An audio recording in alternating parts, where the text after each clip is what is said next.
Komisi Pemberantasan Korupsi memperdalam pemeriksaan saksi-saksi terkait kasus dugaan korupsi dana insentif daerah mantan Bupati Tabanan, Niputu Eka Wiryastuti. Wakil Ketua KPK Nawawi Pomolango kepada wartawan di Kejati, Bali, Kamis 13 Januari menerangkan kasus tersebut masih dalam penyelidikan intensif.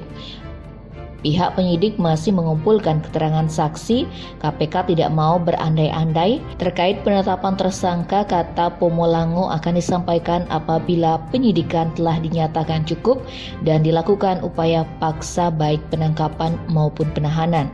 Dalam pemberitaan sebelumnya, tim penyidik telah memeriksa beberapa saksi termasuk Bambang Aditya, mantan suami Niputu Eka Wiryastuti. Bambang bakal diperiksa dalam kapasitasnya sebagai saksi dalam kasus dugaan korupsi pengurusan dana insentif daerah Kabupaten Tabanan, Bali tahun anggaran 2018. Eka Wiryastuti menjalani pemeriksaan pada 12 November 2021.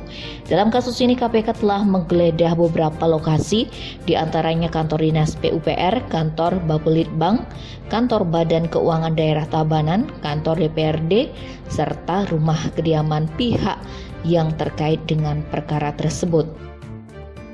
Tim Bali Express melaporkan.